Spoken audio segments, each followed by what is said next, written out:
NA-75 Daska, वो mystery अभी तक सॉल्व होना बाकी है कि वो प्रिजाइडिंग ऑफिसर्स गायब कैसे हुए या उनको गायब कैसे किया गया और किसने किया।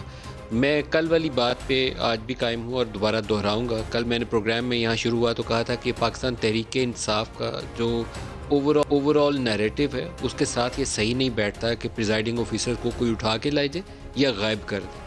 तो इमरान खान ने जो सियासत की 2014 से धरने के बाद से ख़ास तौर पर, तो उसके साथ ये चीज़ मुताबिकत नहीं रखती कि कोई ऐसा काम हो जाए जो शफाफियत के तकाज़ों को इलेक्शन प्रोसेस के अंदर टोटली पामाल करके रख दे। तो प्राइम मिनिस्टर ने गुज़श्ता रोज़ इसके ऊपर ट्वीट्स भी की और उसके बाद उन्होंने ये ऑफ़र भी की कि जो 20 पोलिंग स्टेशन जो मुतनाज़ा हैं उसके ऊपर रीपोल करा लिया जाए। अब रीपोल के ऊपर PMLN की पोजीशन ये है कि रीपोल की बजाय पूरा हल्का NA-75 उसके ऊपर दोबारा इंतखाब होना चाहिए। चीफ इलेक्शन कमिश्नर ने बहरहाल डिसाइड करना है। आज वहाँ पेशी भी हुई, RO की रिपोर्ट भी सामने आई। या 14 पोलिंग स्टेशन है जिनका मुतनाज़ा काम है उसके ऊपर रीपोल होना है या पूरे हल्के में होना है, या इलेक्शन कमिश्नर की स्वाबदीद है कि वो चीफ इलेक्शन कमिश्नर की कि क्या हतमी फ़ैसला वो लेते हैं। जो आज की तफसीलात हैं उसमें चीफ इलेक्शन कमिश्नर ने सवाल जवाब जब किए हैं तो उसमें उन्होंने कि प्रिजाइडिंग अफसरान के साथ पुलिस एहलकार भी थे, क्या आपने वायरलेस पर उनसे रब्ता कायम किया? तो रिटर्निंग ऑफिसर ने कहा कि मैंने DSP डस्का को हदायत की थी लेकिन वायरलेस पर भी रब्ता नहीं हुआ। रिटर्निंग ऑफिसर ने कहा कि 20 में से 10 पोलिंग स्टेशन के नताइज सुबह 4:30 बजे से 6:30 बजे मौसूल हुए। ये वो तमाम अरसा है जो उनके गायब होने का है, मशकूक 20 लोगों का।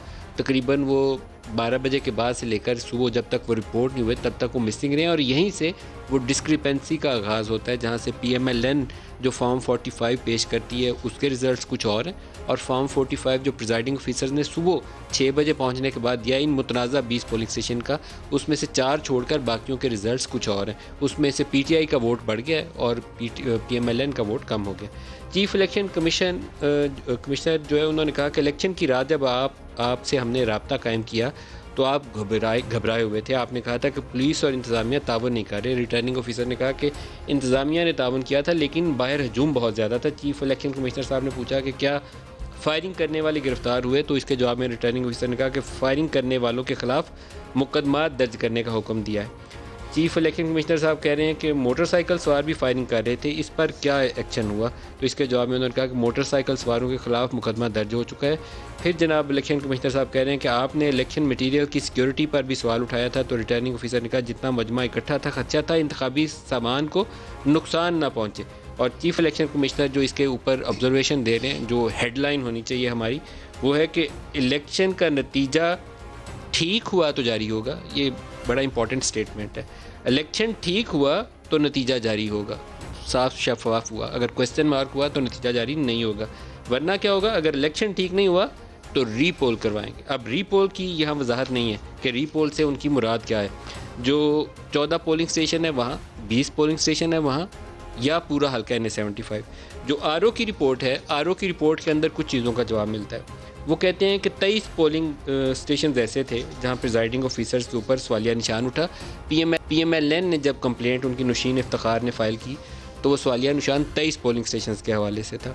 इन 23 पोलिंग स्टेशन के ऊपर जो फॉर्म 45 उन्होंने प्रेजेंट किया और जो एक्चुअली बाद में वहाँ पर आया, जो डिस्क्रिपेंसी रिपोर्ट हुई, उसको अगर सामने रखें तो तकरीबन कम व बेश 6-7 हज़ार वोट है इजाफी जो सुबह 6 बजे प्रिजाइडिंग ऑफिसर्स रिपोर्ट कर रहे हैं और जो फॉर्म 45 नुशीन इफ्तिखार के पास है उसमें से नज़र आ रहा है। तो 6-7 हज़ार वोट का फ़र्क है। कुछ रिजेक्टेड वोट्स जो थे 14-1500, उनकी तादाद भी कम हो जाती है। PTI के वोट्स बढ़ जाते हैं और नून लीग के वोट कम हो जाते हैं। इसी के अंदर वो कहते हैं कि जब मैंने इनसे प्रिजाइडिंग ऑफिसर से सुबह जब वो लेट आए तो इनसे सवाल जवाब किया तो वो उनका कोई जवाब तसल्ली बख्श नहीं था और उन्होंने लेम किस्म के एक्सक्यूज़ दिए, जिसमें किसी ने कहा कि मेरी ट्रांसपोर्ट जो थी वो कोई मेन रोड से उतर गई थी, साइड पे हट गई थी। किसी ने कहा मेरा व्हाट्सएप बंद हो गया, वो फंक्शनिंग नहीं था। किसी ने कहा बैटरीज डेड हो गई। तो कोई अच्छा जवाब नहीं दे सके। 14 पोलिंग स्टेशन के नाम भी उन्होंने आइडेंटिफाई कराए हैं और फाइनल उनकी ऑब्जर्वेशन ये है, उनका ख्याल ये है कि in view of the following prima facie it looks like that the result has been tampered by the presiding officers. The result has been tampered by the presiding officers. RO साहब कह रहे हैं कि नून लीग की शिकायत की रोशनी में ये जो मुतनाज़ा पोलिंग स्टेशन हैं यहाँ रीपोल कराया जाए। अब ये बहरहाल डोमेन अभी इलेक्शन कमीशन ऑफ पाकिस्तान की है। 13 जो ऑफिसर्स हैं जिनके ऊपर सवालिया निशान है, जिनमें से एक एक्सक्यूज़ ये भी था 13 में से कि हमारी बैटरियाँ फ़ोन की डेड हो गई थी। उन 13 के नाम जो हैं वो भी स्क्रीन के ऊपर आपको अभी थोड़ी देर में हम डाल देंगे। ये उनकी रिपोर्ट के अंदर नाम लिखे हुए हैं।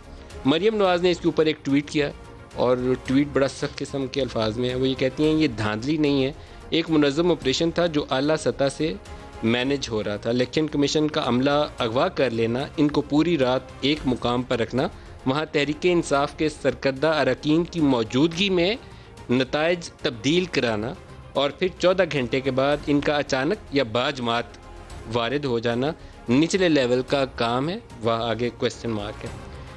कोई बरी नहीं हुआ, इंतज़ार कर रही हूँ और मौका दे रही हूँ कि शराफत से खुद ही सब कुछ अवाम को सच सच बता दें, वरना मुझे बताना पड़ेगा जिस इदारे को धांधली के लिए इस्तेमाल किया गया वो जाली आज़म के हुक्म के बगैर हरकत में नहीं आ सकता।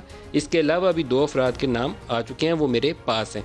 गुज़श्ता रोज़ नून लीग के जिन कैंडिडेट से हमने सवाल जवाब किया वो किसी इस्टेब्लिशमेंट या किसी फ़ौजी इदारे की तरफ इशारा नहीं था। जो 2018 से इल्ज़ाम मुख्तलिफ था, वो कह रहे थे ये पंजाब गवर्नमेंट ने और पुलिस ने ये सारा काम किया है। एक DSP का भी नाम उन्होंने लिया, लेकिन बराह रास्त इल्ज़ाम पुलिस की तरफ और पंजाब हुकूमत की तरफ इल्ज़ाम था।